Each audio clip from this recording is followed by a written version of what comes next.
Bien, bonjour à cette première rencontre. Je vous souhaite la bienvenue à cette première rencontre de notre choix Goncourt du Rio de la Plata, qui est à sa deuxième édition.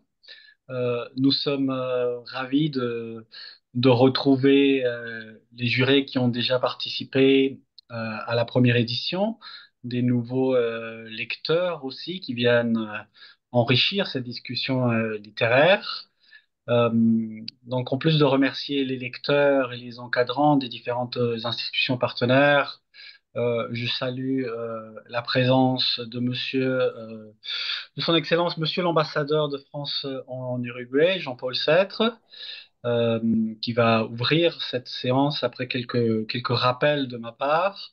Je remercie bien sûr l'autrice avec laquelle vous allez vous entretenir aujourd'hui, Madame Neige Sino, qui nous a rejoint depuis le Mexique, où elle est sur un tout autre créneau horaire. Je pense que c'est la matinée là-bas encore. Ah, oui, oui. Bien. Donc aujourd'hui, on va parler de Triste Tigre avec son autrice. On va recevoir aussi les questions des étudiants lecteurs. Et moi, je vais vous rappeler un peu le déroulé. Attendez juste que je retrouve mon anti-sèche. Donc, nous allons bientôt écouter monsieur l'ambassadeur. Ensuite, je reprendrai la main pour rappeler un peu qui est Neige Sino et de quoi traite en quelques mots ce roman. Euh, ensuite, nous laisserons Madame Sino vous saluer et enfin on passera aux questions des différentes institutions. On va essayer de faire une du côté Buenos Aires et ensuite une du côté Montevideo et comme ça euh, l'une après l'autre. Euh, Si on a le temps, on pourra ajouter quelques autres questions ou commentaires. Et bon, on clôturera cette séance qu'on anticipe déjà riche et plein de découvertes pour tous. Bien, je passe la parole à Monsieur Jean-Paul Sêtre et je remercie à nouveau d'être tous là pour cette deuxième édition du choix Goncourt du Rio de la Plata. Merci beaucoup, Mathéo, et bonjour à toutes et à tous, plutôt à toutes d'ailleurs, si, d'après ce que je vois sur la mosaïque sur l'écran. Moi, je vais être le moins formel possible, hein. Je ne vais pas faire un discours d'ambassadeur et je crois qu'on a à peu près 1 heure et je pense qu'on souhaite tous vraiment utiliser au mieux ce temps pour écouter Neige Sino et puis pour échanger avec elle. Je voudrais surtout remercier chaleureusement Neige de nous consacrer ce temps précieux pour échanger avec elle. Je voudrais surtout lui dire que j'ai lu Triste Tigre il y a quelques mois, que c'est une lecture qui m'a marqué, et pas seulement parce que c'est un témoignage poignant, mais j'ai envie de dire aussi, peut-être surtout, parce que j'ai trouvé que c'est un objet littéraire très intéressant, que je me garderai bien devant vous de qualifier, hein, de roman, de récit ou d'autre chose, mais ça, je pense que ça vous appartient, puis ça appartient aussi à tous les lecteurs et les lectrices dans leur perception. Mais voilà, c'est pour ça que j'ai tenu à être là aujourd'hui, puis je vais un peu m'effacer pour vraiment laisser voilà, écouter cet échange. Je voudrais aussi dire combien on est heureux en Uruguay de tenir cette deuxième édition du choix Goncourt du Rio de la Plata et combien on est heureux de le faire avec nos voisins et amis de l'Argentine. L'Uruguay, c'est un petit pays comparé à l'Argentine, mais c'est un pays très littéraire. C'est un pays qui a beaucoup, très attaché à la littérature française. Et peut-être que beaucoup le savent parmi ceux et celles qui sont connectés, mais peut-être que Neige ne le sait pas. Mais par exemple, on a ici à Montevideo, c'est à Montevideo que sont nés 3 grands poètes d'expression française, Lautréamont, Jules Laforgue et Jules Supervielle. Et je le rappelle toujours parce que je trouve que c'est pas juste un hasard. Je pense que et cet héritage-là, on le vit nous quotidiennement. Donc voilà, merci à mon équipe qui est autour de moi, Laurence Arnaud qui est la conseillère culturelle, Dario Arcé qui est l'attaché culturel et qui sont les artisans du choix Goncourt. C'est une initiative qui est née d'abord de ce côté-ci du Rio de la Plata et on est heureux de le partager maintenant avec nos voisins argentins. Donc merci aussi à tous les référents et toutes les institutions partenaires des deux côtés du Rio. Et merci encore Neige d'être avec nous aujourd'hui. Merci, monsieur l'ambassadeur, euh, surtout pour ce rappel de la genèse de ce choix Goncourt qui a connu avant ces éditions uruguayennes. Et nous sommes vraiment ravis que l'Uruguay nous ait invités à participer, à élargir à l'autre rive, puisque ça a généré un vivier particulièrement riche de lecteurs qui découvrent ou redécouvrent des nouvelles plumes et qui élargissent leur connaissance de la littérature française. Quelque chose qui parfois disons, dans les différents parcours est soit mise de côté temporairement ou négligée au détriment des classiques ou des noms très très établis. Donc nous sommes particulièrement heureux de pouvoir faire découvrir une littérature qui parle d'aujourd'hui aux gens d'aujourd'hui aussi, et qui résonne avec non seulement la vie de tous dans l'actualité, mais aussi avec la contemporanéité, l'histoire récente, aussi dans le dialogue avec les autres écrivains, puisque j'imagine que certains, en lisant Triste Tigre, ont retrouvé des familiarités avec d'autres auteurs, d'autres manières d'écrire. Quelques-uns sont même explicités dans le livre, tels que Annie Ernaux ou Emmanuel Carrère, et on retrouve des échos de leur œuvre dans cette écriture tellement personnelle et d'une certaine façon d'une écriture qui est un peu une écriture à risque. C'est-à-dire non seulement parce qu'elle nomme des personnes qui existent vraiment, comme souligne souvent Emmanuel Carrère, qui parfois met la barrière entre la fiction et la non-fiction, entre le fait de nommer vraiment des personnes qui existent dans la réalité, mais aussi par la matière dont elle traite. Euh, Concrètement, le sujet de ce livre est un sujet bien sûr dur qui interpelle tout le monde et où l'autrice expose un pan de sa vie privée qui est extrêmement délicat.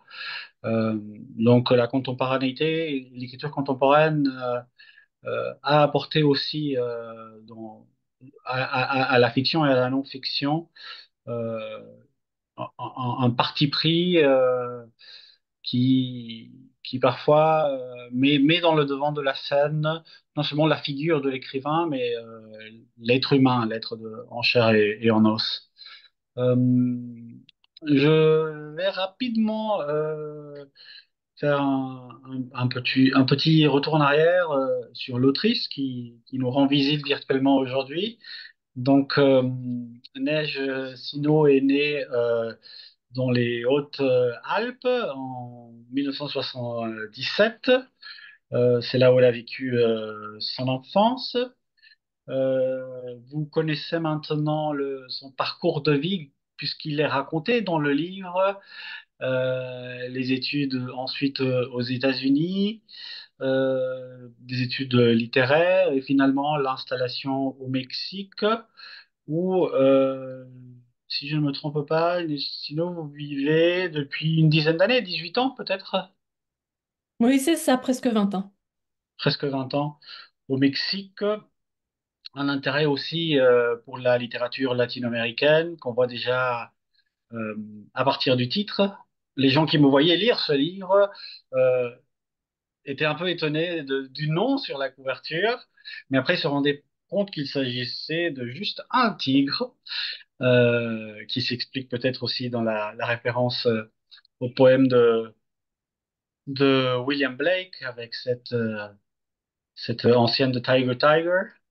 Je pourrais aussi dire que vous n'êtes pas à votre première publication, puisque vous comptez déjà 3 œuvres. Donc il y a Le Camion et il y a La Videra de 2007, publiée chez La Tangente, qui est un label de Gallimard. Il y a Le Camion, donc publié chez Christophe Luquin en 2018. Et enfin, 2023, Triste Tigre, un livre qui a reçu énormément de prix. Peut-être celui qui a le plus de notoriété, c'est le prix féminin en 2023. Mais aussi, puisqu'on est dans le cas du choix Goncourt, il y a le prix Goncourt des lycéens, un livre qui a beaucoup touché un jeune lectorat, un livre qui a aussi, disons, été l'objet d'une controverse en Bretagne autour du retrait du CDI d'un lycée privé et qui a provoqué à Ploërmel, qui a provoqué la mobilisation de l'autrice. Euh, pour revenir au prix, quelque chose qui m'a qui a attiré mon attention, c'est que moi j'ai le livre en 2 éditions. Une édition qui m'avait été envoyée par PEL et une autre qui est le résultat de l'achat pour les lecteurs argentins. Et au début, il venait avec ce bandeau qui indiquait prix inrecuptible, prix Blue et prix littéraire du Monde. Mais quand j'ai reçu le nouvel exemplaire, le bandeau avait changé. Il y avait prix Goncourt des lycéens et prix féminin. Donc si je mets les deux bandeaux, ça nous fait une impressionnante collection de prix qui couvrirait l'intégralité de la couverture. Bien. Euh, mais bon, là, on va entrer plus dans le vif du sujet. Il s'agit plus tellement des prix, mais de parler concrètement de l'œuvre et de l'écriture. Donc, sinon, je vous cède la parole pour que vous puissiez saluer vos lecteurs et ajouter ce que vous aimeriez dire. Merci. Merci, merci pour la présentation. Merci à vous tous et vous toutes d'être là. Et comme vous disiez, je trouve ça chouette, je trouve ça beau que même dans les instituts français et dans des endroits où on enseigne la littérature, qu'on essaie d'être en lien avec la littérature contemporaine. Je trouve ça beau que mon livre ait été lu dans des lycées. Je trouve ça intéressant parce qu'en général, on a toujours envie d'attendre pour être sûr que ce qu'on fait lire à des étudiants a passé un test qualité qui est le test du temps. Et moi, je suis une grande lectrice de littérature contemporaine. Et en fait, tant pis s'il n'y a pas ce test du temps et de qualité et qu'on lit des livres qui vont peut-être disparaître dans 10 ans, mais ça nous apporte autre chose, ça nous apporte une prise sur le temps présent et je trouve ça riche et moi ça m'enrichit donc je trouve ça chouette que vous déployiez toute cette énergie pour faire en sorte que ces lectures existent. Donc un grand merci pour ça et je vais recevoir des questions, non? Oui, oui, Oui. Alors, peut-être oui. je ne parle pas trop, mais oui, ça me fait très plaisir d'être en relation avec vous, des lecteurs, lectrices d'Uruguay et d'Argentine, pays que je ne connais pas, je suis jamais allée.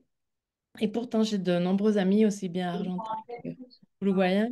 Et en plus de ça, je ne sais pas si c'est visible dans ce livre, parce que j'ai dû faire en sorte de citer, de faire bien attention à ne pas citer tout et n'importe quoi, mais il y a certains auteurs qui ont des grandes influences pour moi, qui sont des auteurs euh, du Kono Sutra. Merci, merci beaucoup. On s'imaginait aussi que de par votre présence au Mexique et, euh, et de votre connaissance de la littérature latino-américaine, que les auteurs du cône sud vous avez marqué et aussi votre œuvre. D'ailleurs, nous sommes contents et je suis content de vous annoncer que le livre sera publié en espagnol et que il- sa circulation sera élargie aux non-francophones. Et j'imagine, de par la parenté avec d'autres auteurs, que il trouvera vraiment son public. Donc, ce sera Oui, donc ça va être probablement. intéressant. Ça sort en 2024, en septembre. Et je vous raconte ça puisque je pense que c'est un point qui peut vous sembler intéressant. C'est ma traduction. C'est moi qui ai traduit le livre en espagnol parce que j'ai eu tellement de mal à publier ce livre en France. Ça m'a pris pratiquement un an que pour pas me désespérer pendant toutes ces lettres de refus que j'ai recevais, au bout d'un moment, je me suis dit, je vais pas réussir à le publier en France. Et donc, je le fais en espagnol et je le publie au Mexique. Et donc, quand j'ai trouvé un éditeur en France, la traduction existait déjà. Alors, évidemment, je vais travailler dessus, mais ça va être... C'est un texte assez curieux parce que moi, je ne suis pas traductrice vers l'espagnol. Mais en même temps, c'est le but de ma vie depuis 15 ans de réussir à m'exprimer dans la langue du pays dans lequel je vis, de réussir à faire un travail artistique en espagnol. Donc, voilà, il aura cette particularité-là, ce texte. Et le titre, je ne suis pas sûre de le garder. Si vous avez des suggestions, On laissera peut-être les voilà. lecteurs à la fin nous suggérer des possibilités. En tout cas, c'est une très bonne nouvelle pour nous tous parce que ça ouvre aussi des perspectives liées au grand moment du livre en Argentine, en Uruguay, par rapport au festival, salon du livre, puisque quand la traduction existe en espagnol, c'est souvent un argument de poids pour organiser des visites d'auteurs et des circulations régionales, même au-delà du cadre de notre choix Goncourt. Euh, mais bon, ça sera pour une deuxième étape. Nous allons passer à la première question. Je propose que ce soit une question du lycée français Jules Supervielle à Montevideo, qui sont nos plus jeunes lecteurs. Donc normalement, c'est un étudiant qui va prendre la parole. Oui, On vous bonjour. écoute. Ah, pardon. Bon, bonjour. Bonjour. C'est un plaisir de vous rencontrer à tous. Et je suis Juan Muñoz et ici nous sommes la classe de HLP en terminale au lycée français de Montevideo, Jules Supervieille. On a tous ensemble rédigé une question et nous aimerions savoir si le livre fini correspond-il à celui que vous aviez en tête au début de son écriture. Oui, c'est très curieux, c'est très étrange. C'est un livre que je ne voulais pas écrire, hein, je l'explique dans le livre. C'était vraiment pas un projet que j'avais dans ma vie d'écrivain d'écrire à la première personne, d'écrire un livre autobiographique. J'ai lu Annie Ernaux très très tard, ça m'intéressait pas du tout l'écriture autobiographique. Et c'était pas du tout mon projet de faire ça. Mais quand j'ai écrit le début de ce livre et quand j'ai vu qu'il se produisait ça dans mon écriture, et j'ai eu comme un espèce de déclic où je me suis dit, voilà le livre que je peux faire, est-ce que je le fais ou pas? Et quand j'ai pris la décision, oui, je vais le faire, j'ai eu une idée très très claire de comment il allait être fait. Et quand j'ai pris cette décision-là, quand j'ai vu que ça allait être comme ça, que j'avais trouvé une voie, que j'avais trouvé une forme qui me permettait de parler à la première personne sans être enfermée dans cette première personne, de pouvoir, que cette première personne, que le jeu qui parle, il puisse aussi faire des analyses littéraires et faire des digressions et être différemment que simplement un récit de vie. Quand j'ai su qu'il y avait ça, ça s'est emballé et il y a plein de choses qui se sont mises en place dans ma tête et le livre existait pratiquement tel qu'il est. Alors après, il se passe des surprises en chemin. Mais je suis quelqu'un j'ai l'habitude quand même de travailler beaucoup la structure. Donc la structure du livre, ce format-là, qui, qui est comme un... Je sais pas comment vraiment l'expliquer, mais je savais dès le départ que je voulais pas faire des chapitres très... où tout serait contenu. Je voulais pas faire un, l'histoire, deux, je vais analyser le silence des proches, trois, je parle de ça. tout le fait que les thèmes allaient venir et revenir comme une espèce de spirale comme ça c'est quelque chose que j'ai conçu, c'est contenu dans la proposition du livre. Après, il y a toujours des petites surprises, heureusement, parce que sinon on pourrait pas, je pense, on pourrait pas tenir l'intensité. C'est dur d'écrire quand même. Donc il y a un peu un plaisir qui est celui des surprises qu'on a en cours de route, mais mais j'en ai pas eu énormément. J'ai eu des surprises dans le travail de la phrase, on va dire, ou dans des, des petites choses. Mais la structure du livre était pour moi très, très claire.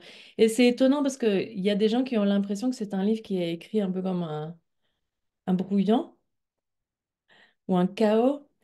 Et ça me vexe pas du tout. Au contraire, ça me fait un peu plaisir que quelque chose qui soit très, très structuré pour moi puisse avoir l'air de quelque chose qui est fluide, qui vient comme ça d'un seul jet. Parce que c'est pas vrai. Et parce que ça veut dire que j'ai réussi à induire un rythme de lecture qui fait qu'on ne voit plus ces structures.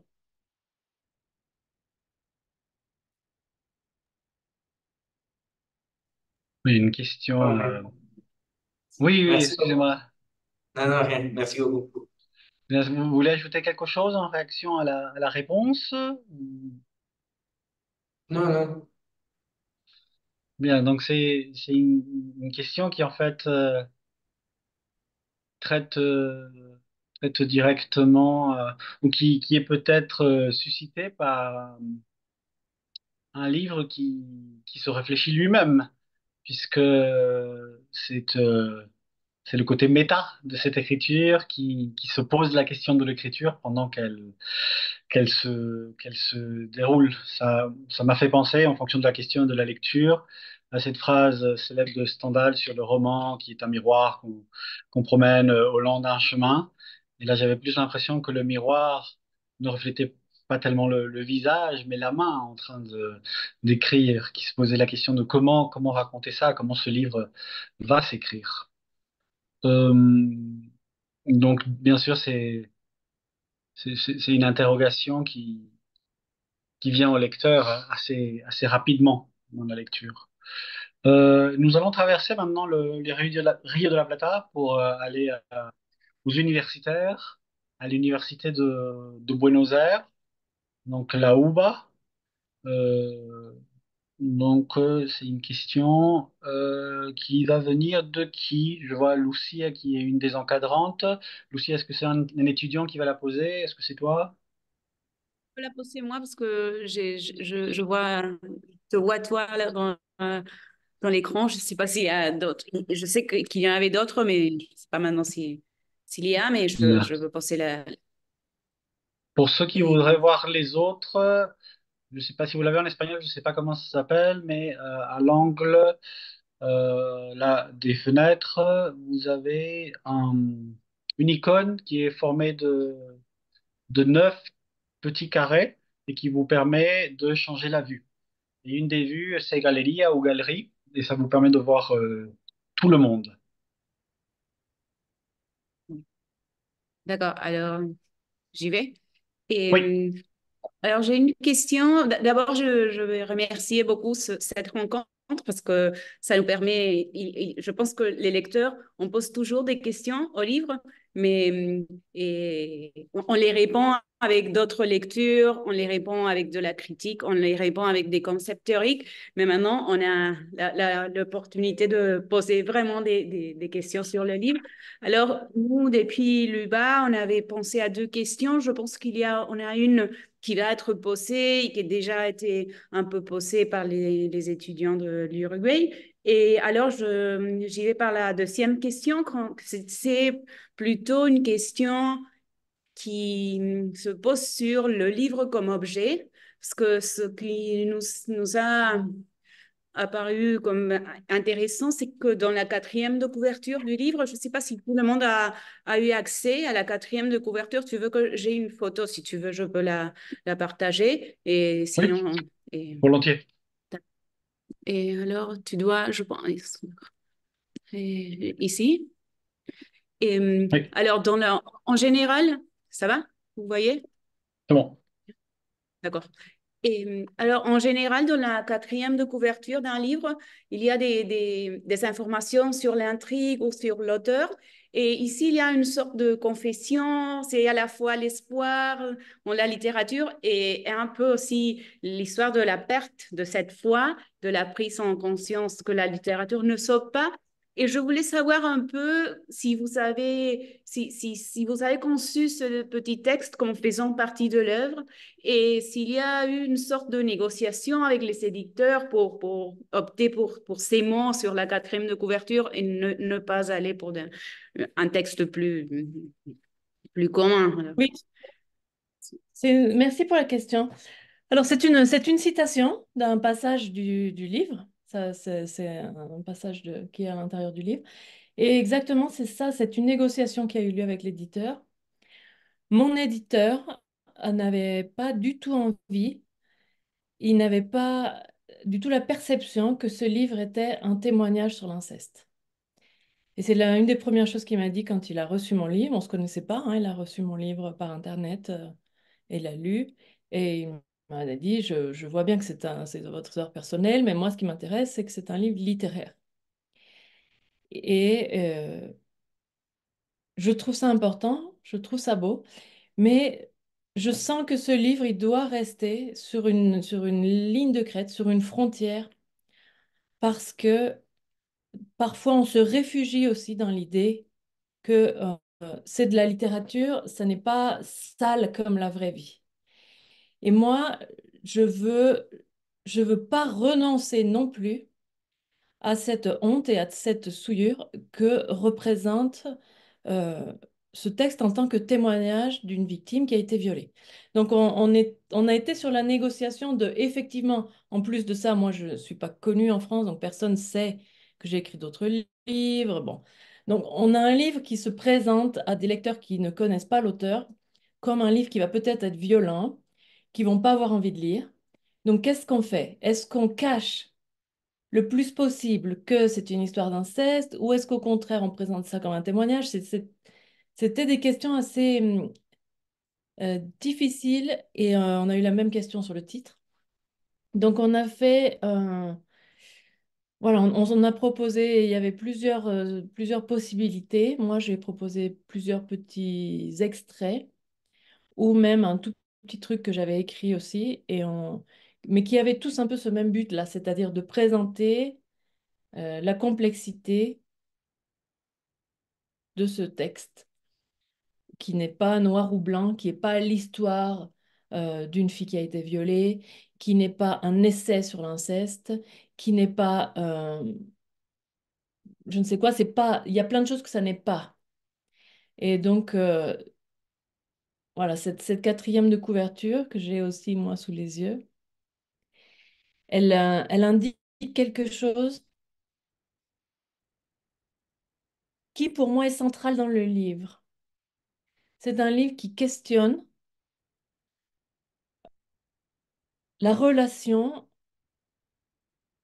entre le traumatisme et la littérature, qui démonte le cliché il sera sauvé par la littérature, parce que c'est ce qu'on attend en fait pratiquement automatiquement d'un livre sur un truc traumatique, c'est de finir par j'ai été sauvé par la littérature.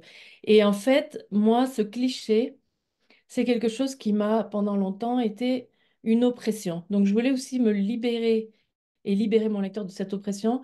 Et je me disais pourquoi ne pas le lancer comme une piste de réflexion et, et que celui et celle qui veut lire le livre, il le lit en étant porté par un titre qui ne parle pas concrètement du viol, de quelque chose d'énigmatique, et par cette idée de OK, la littérature l'a pas sauvé, dans ce cas-là, pourquoi ce livre?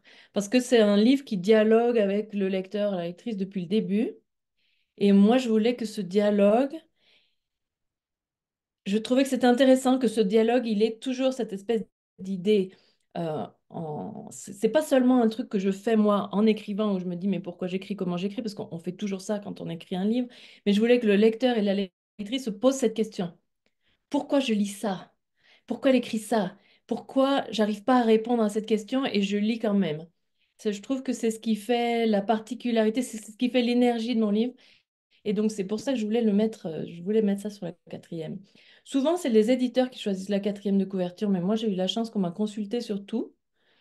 Et donc, ben, si on me consulte sur tout, je choisis tout, quoi. Voilà.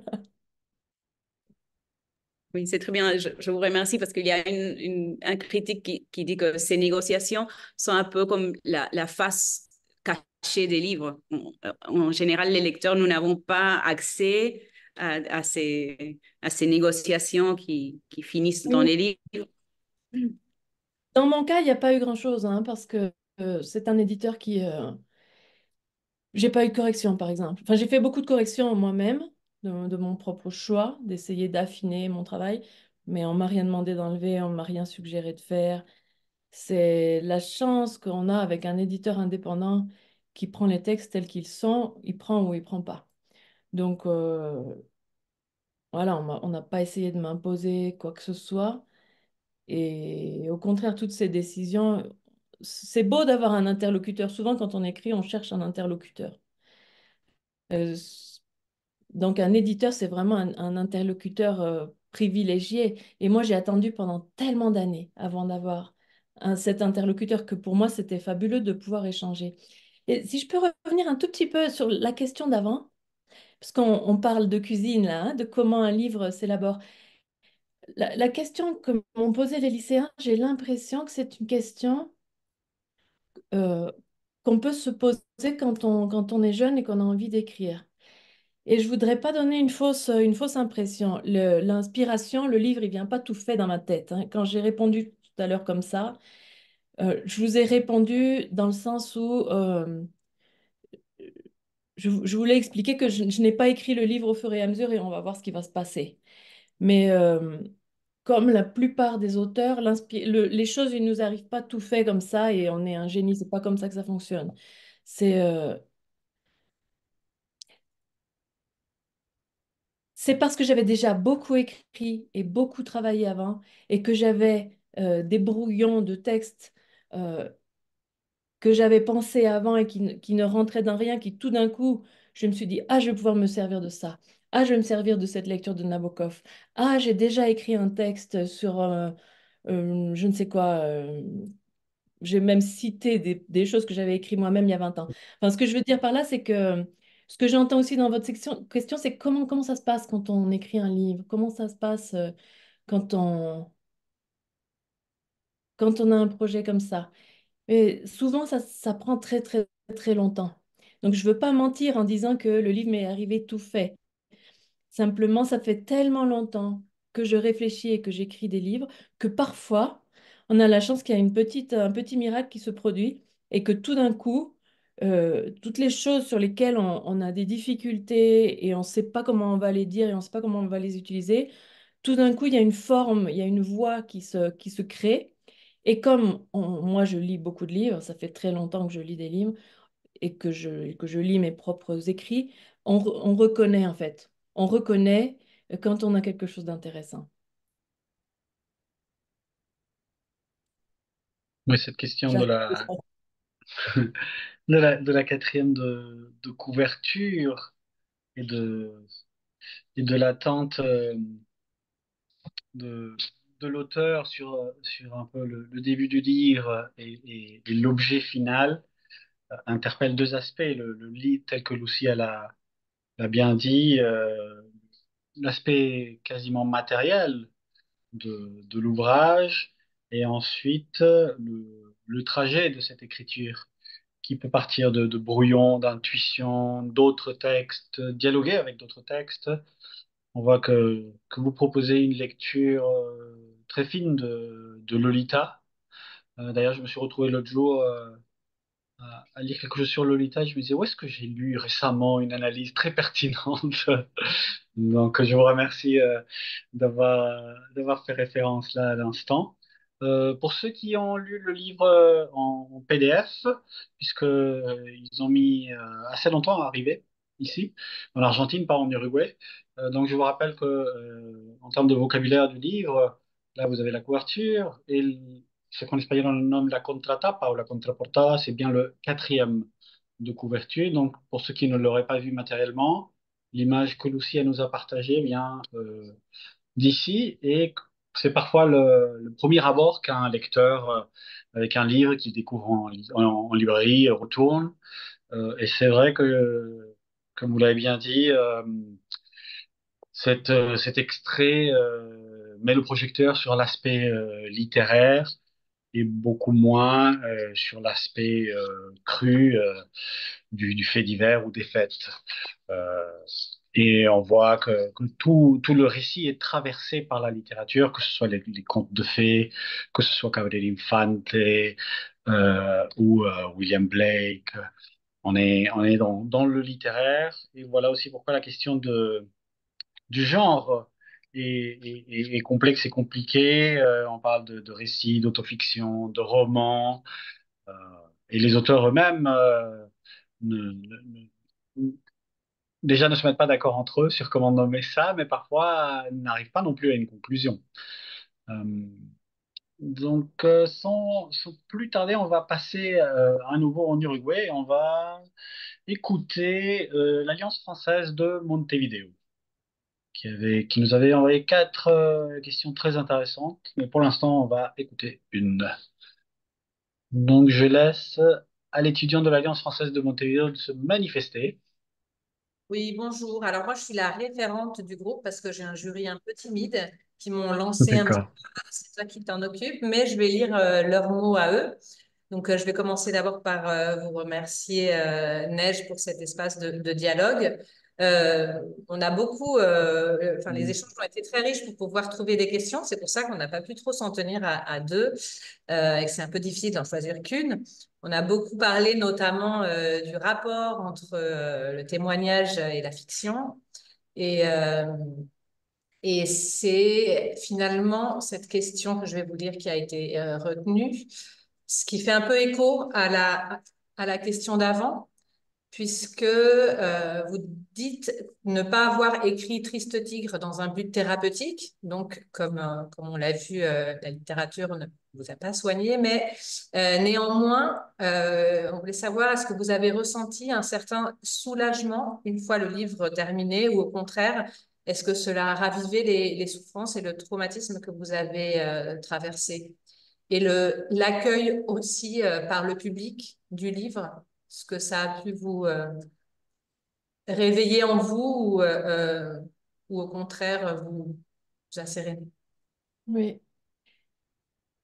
Alors, quand je dis ça, que j'écris pas dans un but thérapeutique, c'est vraiment pas. C'est d'une très grande clarté pour moi. Je n'écris absolument pas dans un but thérapeutique et je sais très bien que ça va pas me soigner et que ça va pas me faire du bien. Parce que je suis sur un autre plan. Quand je me projette dans l'écriture de quoi que ce soit, et ce livre-là, il s'est produit exactement comme les autres livres, je pense pas à mon histoire. Mon histoire, c'est un matériau. Je pense à écrire un livre. Je pense à écrire le meilleur livre possible. Et tout d'un coup, je me rends compte que un livre m'arrive là, où le matériau, malheureusement, c'est ça. Et c'est un matériau que j'ai jamais refusé d'utiliser, hein. J'écris beaucoup de choses en fait. J'ai pas eu beaucoup de chance. J'ai pas trouvé. Bon, je vis très loin à l'étranger. Je viens d'un milieu où on n'est pas dans la culture. Enfin bref. Mais j'ai écrit beaucoup de livres et j'écris beaucoup sur le viol, sur la maltraitance, sur la résilience, sur le trauma. C'est pas un truc que je me suis interdit de faire. Mais et d'ailleurs, je pense que puisque j'ai vécu ça, j'ai un point de vue qui est intéressant en tant qu'écrivain là-dessus. Mais franchement, non, pas de soulagement du tout. C'est vrai qu'il y a des moments où ça ravive le traumatisme, de se plonger dedans. Mais il n'y a pas que l'écriture qui ravive le traumatisme, hein. Quand j'entends autour de moi qu'une petite fille s'est fait violer, quand je suis dans un groupe de femmes et quelqu'un raconte ses souvenirs, voilà, ça aussi, ça ravive le traumatisme, hein. Quand j'ai lu, par exemple, le livre de Margot Fragoso, je voulais pas le lire parce que je savais que ça allait pas me plaire. J'avais fait des cauchemars pendant une semaine de son propre agresseur. Donc, je ne suis pas complètement distanciée, je ne suis pas complètement non plus, c'est pas qu'il m'arrive rien. Mais voilà, pour ma vie personnelle, évidemment que ça cause plus de problèmes que de bénéfices, hein, que cette histoire-là soit encore une fois le centre de l'attention dans mon village et partout ailleurs. Donc non, l'aspect thérapeutique, franchement, j'ai pas l'impression. Mais c'est vrai que la réception très bonne du livre, euh, la valorisation qui est faite par les lecteurs, lectrices, par le fait que ce livre a gagné plein de prix, euh, ça donne comme une image très positive, non seulement du livre, mais de ce que j'ai fait. Le courage d'utiliser cette expérience atroce comme un matériau, d'oser dire, j'ai vécu ça comme des centaines de milliers d'autres personnes, et ça n'est pas moi qui dois avoir honte. Et le fait de parler, le fait de ne pas maintenir ça sous silence, normalement c'est ça qui crée la honte, c'est ça qui crée l'humiliation, le fait qu'on mette tellement en valeur mon livre et qu'on dise que c'est important, que ça ouvre des portes, que ça fait comprendre des choses, que ça permet d'avoir des conversations, euh, là il y a un côté thérapeutique pour moi, mais pas que pour moi, je pense. Et parce que c'est un truc dont on a besoin, nous tous en fait, d'oser d'oser considérer que les gens qui ont été violés, c'est pas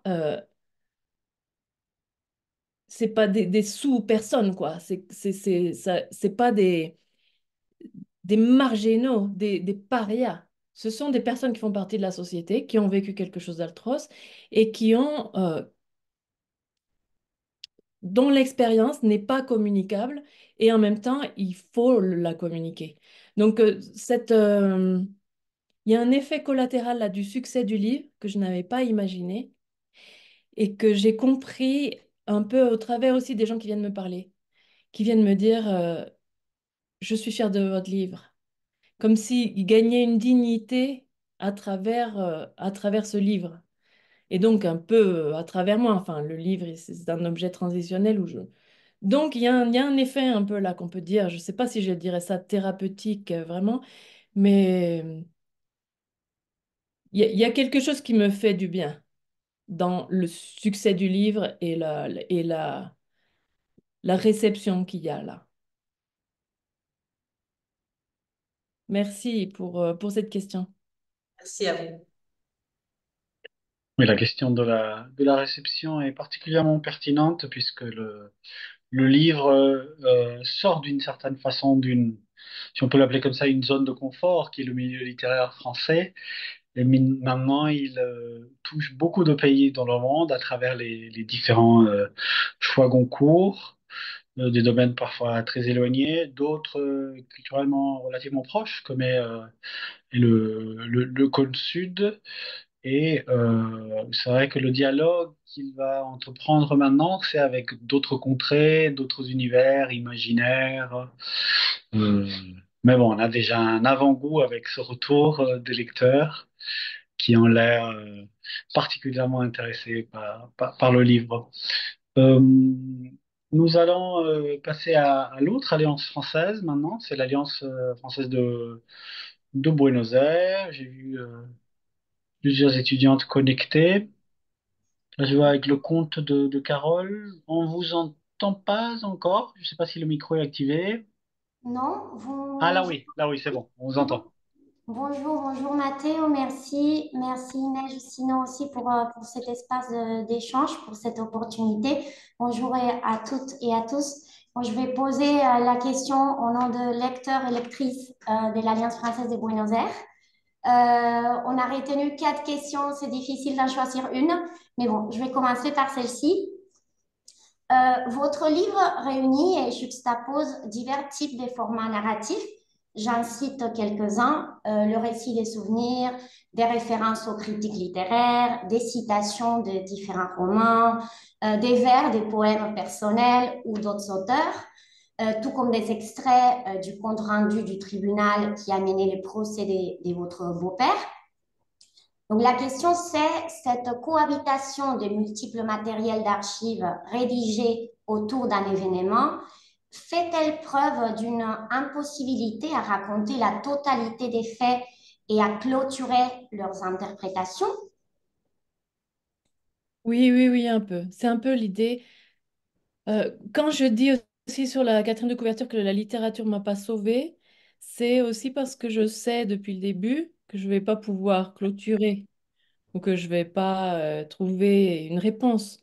Puisqu'en plus de ça, c'est un questionnement que je traîne depuis toute ma vie, hein, puisque c'est des événements qui me sont arrivés quand j'étais enfant. Aujourd'hui, j'ai 46 ans, on va dire, et depuis le premier viol, il s'est presque passé 40 ans. C'est passé toute ma vie à me poser cette question. Donc, combien de temps je vais vivre encore? Allez, au maximum 40 ans. Je vais continuer à me poser encore, pas nécessairement les mêmes questions. Et c'est ça que je voulais montrer aussi. Il y a une évolution dans le temps de la façon dont on se pose la question. Mais oui, oui, oui, je voulais montrer, enfin pas vraiment, je voulais pas montrer, mais je sais que quel que soit l'angle à travers lequel je vais l'aborder, c'est pas suffisant. Les comptes rendus de procès, c'est pas suffisant. Un extrait de journal, c'est pas suffisant. Les lectures théoriques, c'est pas, rien n'est suffisant. Donc, il y avait ça. Mais il y avait aussi, depuis le départ, la forme, la voie que j'ai trouvée, c'est de me dire, j'ai imaginé ce texte comme, ça n'est pas un récit, je vais pas raconter un truc, je vais raconter ce qui se passe aujourd'hui dans ma tête quand je pense à ça. Quand, pour une raison, comme je disais tout à l'heure, hein, souvent je suis dans un groupe féministe et il y a des histoires de viol. Qu'est-ce qui m'arrive là quand je suis seule dans ma voiture et que je repense à ça et que j'analyse ma propre histoire et que j'essaie de la connecter avec d'autres histoires? Mais il y a il y a toutes ces choses-là qui viennent. Un coup, il y a les faits concrets, un coup, il y a des souvenirs traumatiques, parfois, il y a des histoires d'autres personnes, parfois des romans que j'ai lus. Donc, mon idée, c'était que ce magma-là, toutes ces choses-là, elles puissent faire que la lectrice qui va lire mon texte, son expérience de lecture, c'est de passer par ce qui se passe dans ma tête. C'est pas nécessairement qu'elles connaissent mon histoire, évidemment, puisque, bon, on va la connaître, l'histoire, mais ça m'importait pas, en fait, qu'il y ait des lacunes dans tout ça. Ce que je voulais, c'était transmettre une expérience obsessionnelle, parce qu'il y a un côté un peu obsessionnel, non? Comme vous le dites, hein, il n'y a pas de clôture et il n'y en aura jamais. Qu'on puisse faire cette expérience-là, parce que c'est, pour moi, euh, c'est la chose la plus qui ressort le plus par rapport à... C'est la plus grande conséquence pour moi d'avoir été une victime d'inceste, c'est que je n'en sors jamais. Et c'est de quoi je sors jamais? De cette obligation que j'ai de me questionner sur ça.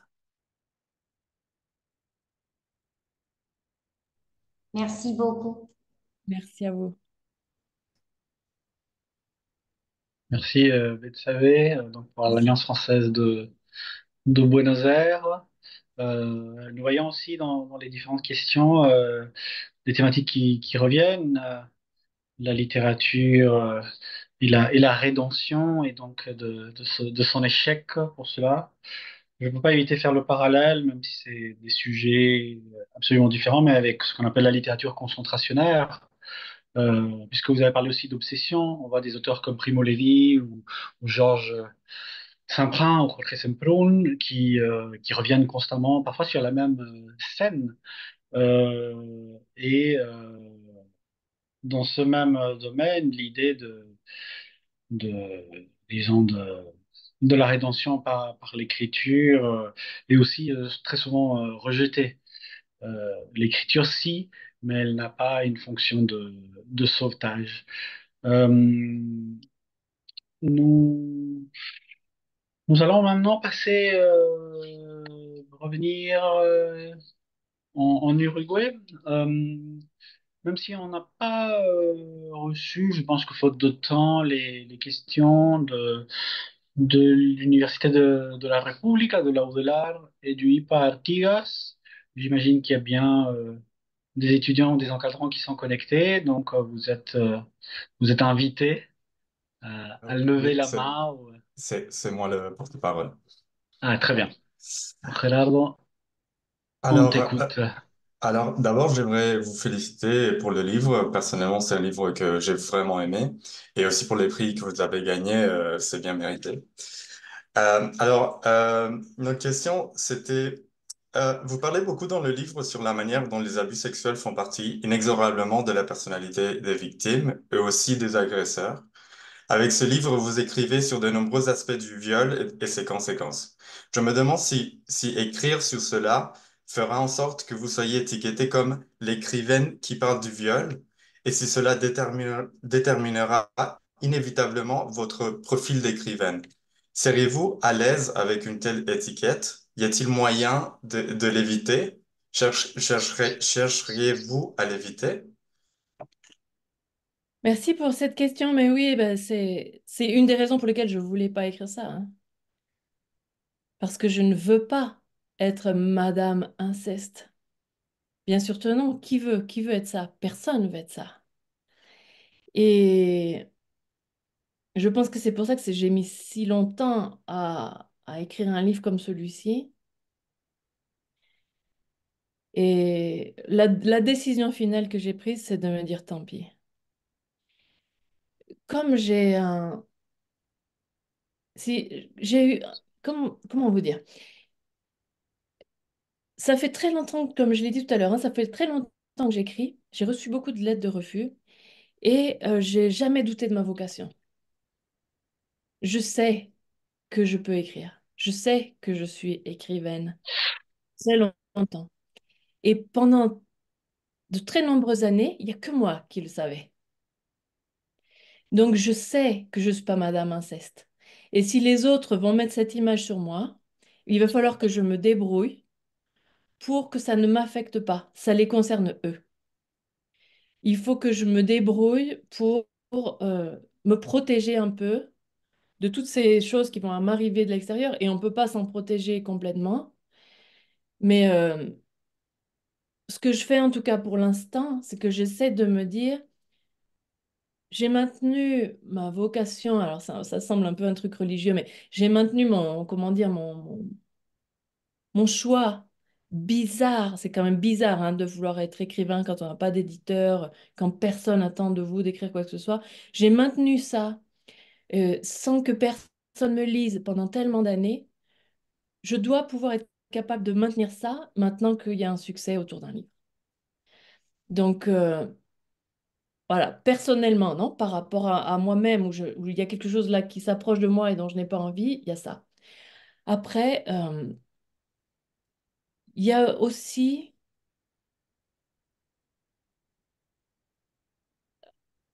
c'est toujours bizarre les trucs de honte parce qu'il y a en même temps de la honte et en même temps de la fierté. Je porte là quelque chose qui n'est pas qu'à moi et qui est, en même temps, je suis fière d'être la fille qui a osé parler de l'inceste. Et je suis pas la seule, hein, il y en a plein qui ont osé parler de l'inceste, hein. Mais je suis fière de faire partie de ce groupe de personnes, hommes et femmes, qui osent mettre ça sur la table. Donc c'est assez bizarre. Mais je pense que quand là, je suis en train de travailler à nouveau sur un autre livre qui n'a rien à voir avec ça, quand je suis seule devant mon travail, ma feuille, quoi, rien n'a changé. Les difficultés sont les mêmes. C'est des difficultés qui ont à voir avec écrire une phrase juste, avec concevoir une structure qui fonctionne. Donc ça me rassure en fait de me remettre à travailler et de me rendre compte que pour l'instant en tout cas, je me sens obligée de rien. Et, et cette image-là qui me faisait peur, elle m'atteint pas autant que j'en avais peur au départ.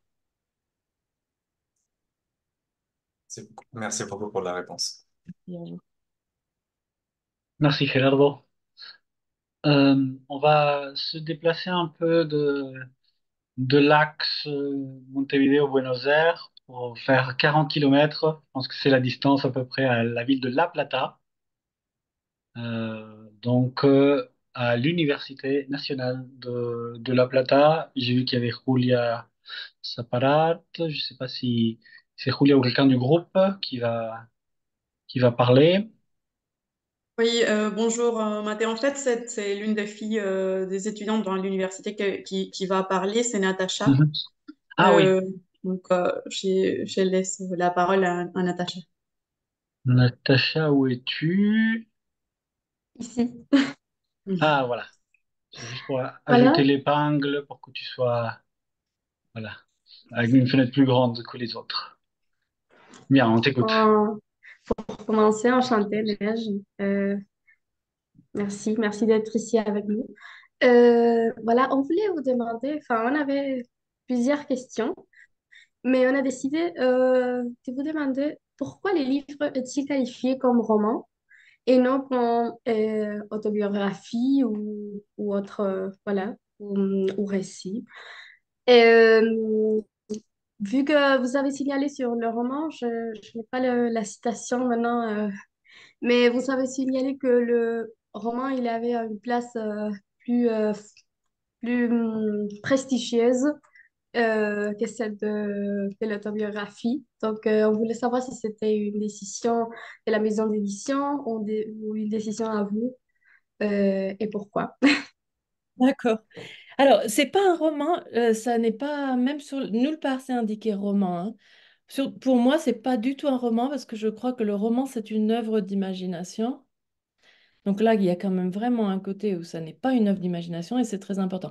Pour moi, puisqu'en plus j'habite ici en Amérique, c'est très simple, hein, c'est une no fiction narrativa, no fiction creativa, narrative non-fiction. Le problème, c'est qu'en France, ça n'existe pas encore vraiment ça. C'est en train de se développer, mais cette catégorie-là, il y a très peu de maisons d'édition qui ont une, une, une case pour la non-fiction narrative. Même quand on dit ça veut rien dire pour les gens en fait. Mais pour moi, évidemment, ça n'est pas un roman. Alors, en France, c'est assez étrange. On a l'habitude maintenant, depuis quelques années, une dizaine d'années, de catégoriser des textes qui sont autobiographiques, basés sur des faits vrais. On dit récit au lieu de roman. Ce qui est très, très étrange, parce qu'un récit, je sais pas, dans le terme de récit et relato, c'est vraiment ça indique une construction narrative dans la parole elle-même.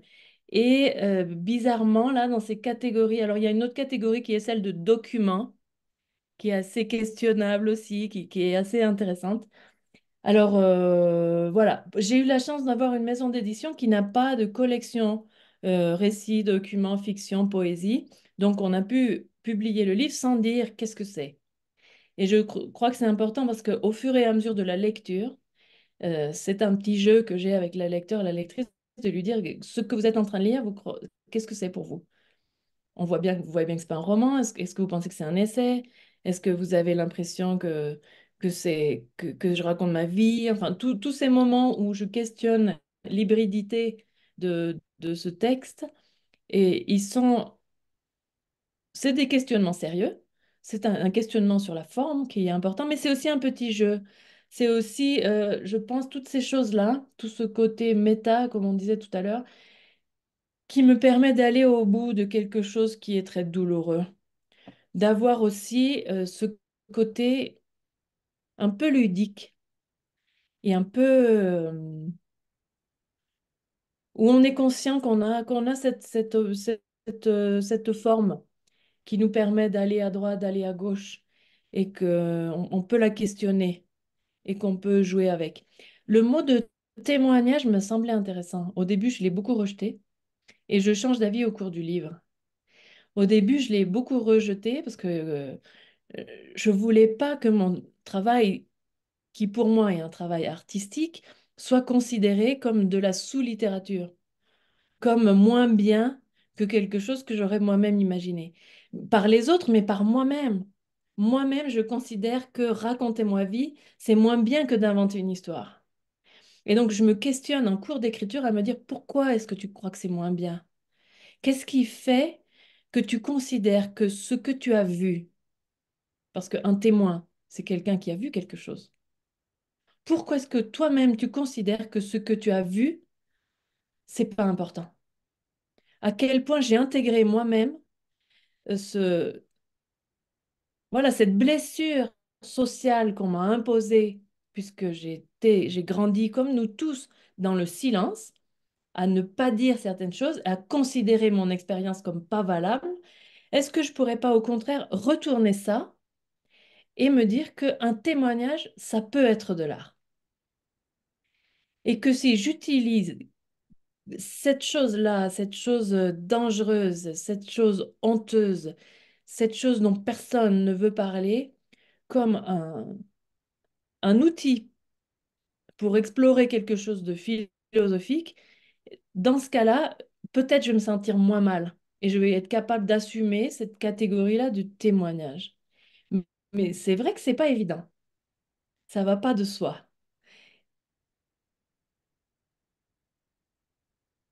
Merci. Merci, merci.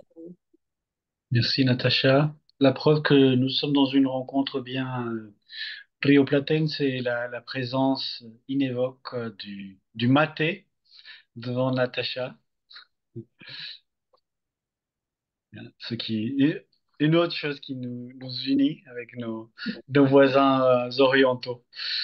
Euh, la question du genre et de la réception est fondamentale lorsqu'on parle donc du Cône Sud, puisque à la différence de la France, la non-fiction est quand même quelque chose d'assez reconnu comme entité, Oui, bien grâce sûr. entre autres à des pionniers comme Rodolfo Walsh et au fait qu'une énorme quantité d'écrivains argentins sont aussi journalistes, chroniqueurs, et que la chronique est un genre en soi. Euh, Oui, je pense que toutes ces lectures-là latino-américaines, elles ont été très importantes pour moi. J'ai écrit un quatrième livre dont vous avez sûrement pas entendu parler. C'est un livre que j'ai écrit en espagnol sur les figures du lecteur et notamment sur Ricardo Piglia, qui est un auteur sur qui j'ai beaucoup travaillé et qui est quelqu'un qui m'a été très utile pour toutes ces questions de forme. Donc, vous avez tout à fait raison. Et même dans les auteurs contemporains, par exemple, j'ai lu un cours d'écriture, Diario de una princesa montonera, par exemple. mhm. Euh, et je trouvais très intéressant donc, c'est aussi un texte autobiographique qui traite du traumatisme, qui traite de quelque chose de très sérieux, avec un espèce de sens de l'humour tragique qui m'inspire aussi alors, moi, j'ai pas le même sens de l'humour, hein, j'aimerais bien pouvoir faire ça, mais bon, c'est sûr que c'est impossible. Ça a été impossible d'écrire un livre drôle sur les violences sexuelles faites aux enfants, mais n'empêche que toutes ces lectures-là, elles m'ouvrent des portes et me disent, puisque elle se permet de faire ça, c'est possible. Et beaucoup de lectures qui m'ont ouvert toutes ces chemins-là formels que je me permets d'emprunter, par exemple la question des archives aussi, ça vient de lectures que j'ai eues d'écrivains latino-américains. Deux auteurs justement qui sont un peu dans l'actualité, puisqu'il y a eu une réédition de Diario de una princesa montonera de Mariana Eva Pérez, et que là vient de sortir un livre de conversation avec Ricardo Piglia, euh, qui est basé sur les conversations qu'il a eues avec le, le penseur, un peu un des experts des courants de gauche en Argentine, qui est Horacio Tarcus. Donc ça, c'est une nouveauté de ce mois-ci. Je vous enverrai ensuite la référence. Bien, nous allons, même si on a un peu dépassé le temps imparti, nous allons passer à la dernière question qui correspond au IP Artigas, donc Institut de professeurs, de formation de professeurs. Donc là, je ne sais pas qui est le référent, l'encadrant. Je vous demanderai tout simplement de lever la main virtuellement ou Euh, physiquement. euh, euh, je pense que c'est moi. En fait, parce que Avec deux casquettes. on a travaillé ensemble. Très bien. Euh, On t'écoute. Après les différentes réactions suscitées par la publication de ce récit, qui combine à la fois de nombreux prix et reconnaissances, et par exemple la suppression de la bibliothèque d'un exemplaire, euh, Pensez-vous que ce qui continue de prévaloir dans notre société, c'est le silence et déni des abus sexuels sur les enfants et de l'inceste en particulier, ou observez-vous des évolutions notables vers une dénonciation sociale solide? Je sais pas, j'ai l'espoir que quelque chose soit en train d'arriver. Je pense que le succès de mon livre, il se doit aussi à qu'il arrive par hasard à un moment où il y a cette conversation sociale en France, mais elle a déjà eu lieu. Il y a déjà eu des moments où tout d'un coup on a l'impression que ça s'ouvre et qu'on va enfin pouvoir parler de ce sujet et que ça va exister, et très vite ça se referme sur nous. Euh, donc j'aimerais que ça soit vrai, j'aimerais que cette possibilité de parler de ça que j'ai, moi, quand je suis invitée à la radio, quand je suis invitée dans un lycée, enfin aujourd'hui avec vous, que cette possibilité-là, elle soit réelle en dehors de ce petit cercle euh, qui se crée là, chez les féministes ou dans des cercles littéraires, j'aimerais tellement. Mais en France, par exemple, il y a eu là, pendant les 3 dernières années, une commission euh, gouvernementale qui a été formée pour prendre en compte la parole des victimes. Une commission qui s'appelle la CIVIS sur l'inceste et les violences sexuelles faites aux enfants. Ça a duré 3 ans. Ils ont reçu 30 000 témoignages en 3 ans de personnes adultes.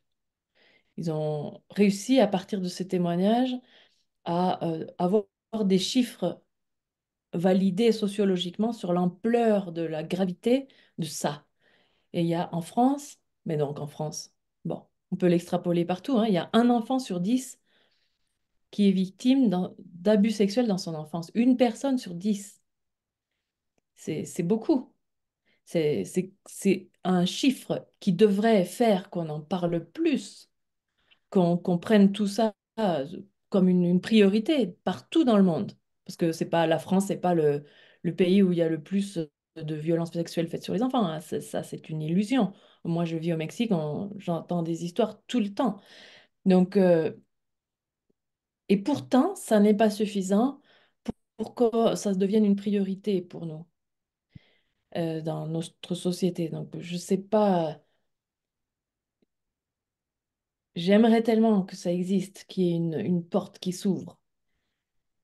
Parce qu'à partir du moment, comme le silence fait partie du problème, le silence et l'impossibilité d'en parler fait partie et du traumatisme et du problème social et de ce qui fait qu'on n'en sort pas, non? C'est un espèce de cercle vicieux. Donc si on sort du silence, on sort un petit, on fait pas tout, ça résout pas tout, mais enfin ça montre quand même qu'on est prêt à déconstruire ça, à déconstruire ce socle de la domination sociale qui commence pour nous tous dès l'enfance, même les gens qui n'ont pas été violés. Puisque si on considère qu'il y a une personne sur 10, ça veut dire qu'on est tous et toutes, depuis notre enfance, en contact avec des enfants qui vivent ça et qui n'en parlent pas. Mais c'est pas parce qu'on n'en parle pas qu'on ne le sait pas, qu'un compagnon dans la classe va pas bien ou qui vit quelque chose de pas normal dans sa maison. On le sait tous, mais personne ne peut en parler. Donc ce truc-là, cette espèce de socle, c'est sûr que si on le fait, si on ouvre ça, qu'est-ce qui va se passer là dans notre société?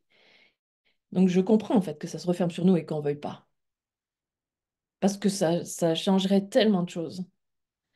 Tellement, tellement de choses. Mais et bon, voilà. Donc du coup, ouais, je réponds n'importe quoi, je ne peux pas répondre. J'aimerais que ça soit vrai, j'aimerais qu'on soit dans un moment où nos sociétés se rendent compte de la domination de l'enfant dans la famille, de la domination de l'enfant dans l'église, à l'école, dans toutes les structures où on le considère comme un objet qui est la propriété des adultes qui en sont responsables.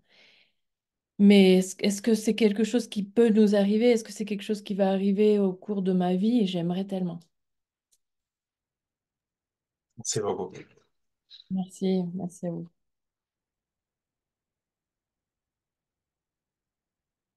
À chaque fois, j'ai Excuse-moi, envie de vous renvoyer la questions, mais je sais qu'on n'a pas le temps, donc je ne le fais pas. Mais j'entends bien que ces questions, elles viennent de conversations qui ont eu lieu et que voilà, ce que je dis là, ça doit se refléter. Soit vous pensez la même chose, soit vous pensez l'inverse. Mais ce qui est intéressant, en fait, c'est déjà tellement fabuleux qu'on puisse, dans un groupe, se dire qu'est-ce que vous en pensez? Est-ce qu'on est dans une époque où le silence se lève sur les violences sexuelles ou est-ce qu'au contraire, on est très loin? Toutes ces conversations, alors là, on est dans un format où on ne peut pas le faire, mais je trouve ça merveilleux que ça ait lieu. Donc, merci aussi pour ça. Merci Fedalo, merci Neige. On devra intégrer l'idée de l'aller-retour avec les lecteurs.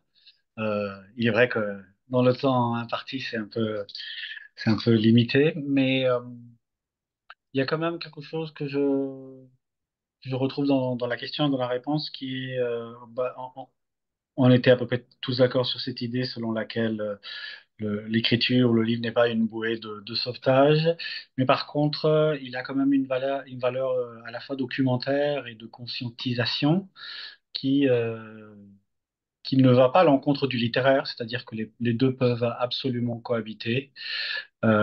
Et je pense que tous ceux qui avons lu le livre en est ressorti avec une prise de connaissance du phénomène accrue et par moments aiguë. Je ne sais pas si c'est amplement partagé, en tout cas c'est une intuition. J'aimerais bien sûr qu'on reste à discuter pendant des heures, mais nous avons tous des agendas, des engagements et des rendez-vous. Euh, donc, je voulais Neige, vous remercier au nom de l'Institut français d'Argentine, de l'ambassade de France en Argentine. Euh, je vais quand même demander à mes collègues de l'ambassade de France en Uruguay de réactiver le son euh, pour cette clôture. Je ne sais pas si vous voulez ajouter un, un mot. En tout cas, je vous mets en avant. Mais non, merci beaucoup Mathéo, merci beaucoup Neige, ça a vraiment été très très intéressant cet échange, on aurait aimé le poursuivre. Je note dans les échanges que la question du genre du livre que je soulevais au tout début, je vois que c'était assez largement partagé par les autres lecteurs et lectrices.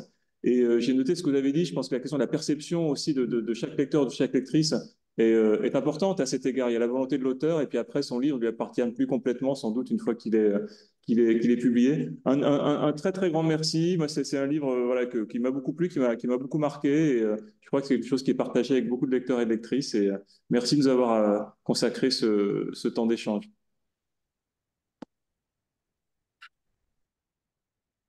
Mais il nous reste à remercier aussi tous les lecteurs et lectrices, tous les encadrants et encadrantes qui font un magnifique travail d'accompagnement, de suivi, de modération. On est très content que vous ayez été très nombreux aujourd'hui, que vous ayez fait le travail de préparer des questions et surtout que vous ayez eu ce moment de partage avec l'autrice qui est assez unique.